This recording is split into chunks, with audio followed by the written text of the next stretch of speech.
Can you give us a little bit background of Pet Cemetery?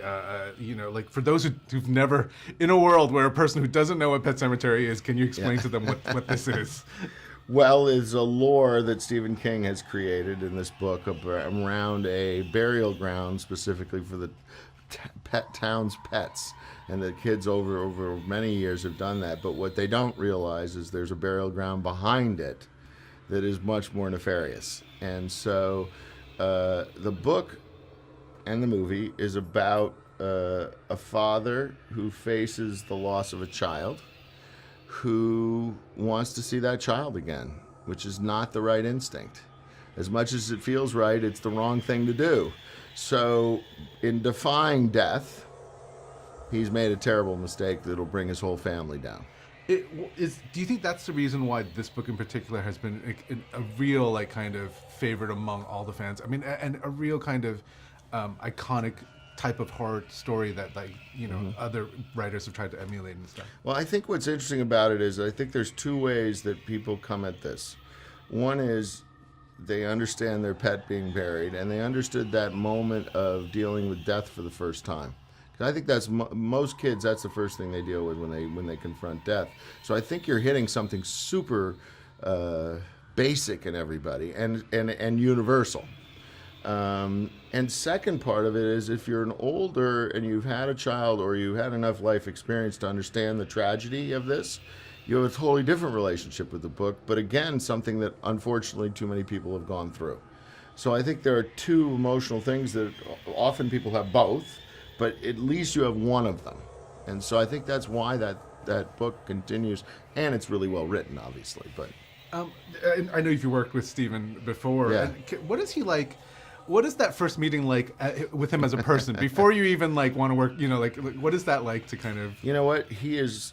I grew up in New England, and he definitely is a man from Maine. And he's super straightforward. And he has so much experience with the adaptations of his work that it's quite easy, really. That really he understands that the written word is different than the cinematic experience, and I think I'm guessing at this, but it's an impossible process to control. And I'm sure earlier in his career he had that experience, like on Pet Sematary, the first one, etc. And you realize that if you were an author, how frustrating that would be. So I think he's really like, you know what? Please do it right. I'll see you when you make the movie. But I heard that you still showed this to him, and can you talk about like what it's like to like have a finished product that you're quite proud of, but then you kind of be like, do you put it under the door? Like how does that work? No, there's two times where it gets. Probably three times where it gets really scary. One is when you first give him the script because you want him to like it so much.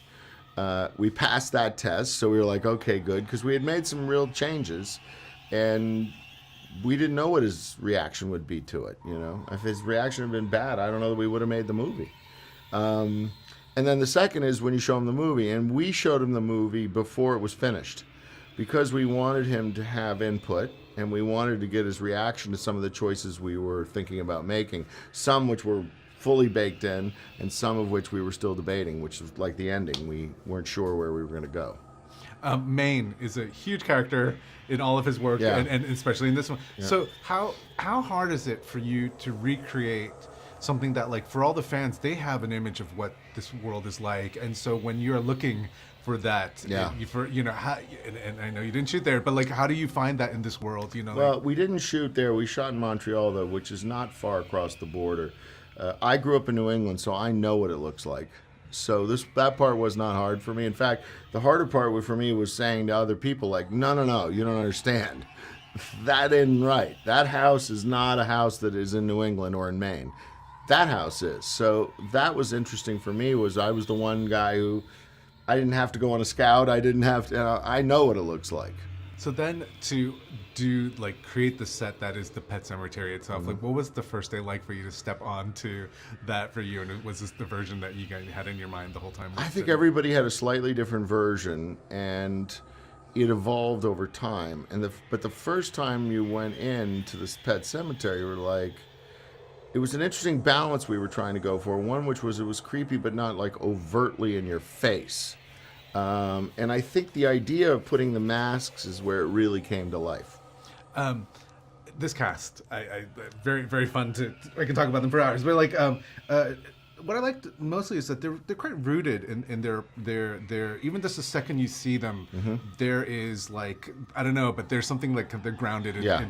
So how important was that for you to have a group of people who just from the very get-go that we have a connection? How do you find actors like that? What is I think the first part of it is because of the psychological nature of this book movie, you need an actor. You want to go at it for many layers in a performance, so you need to get actors who have a lot of sophistication.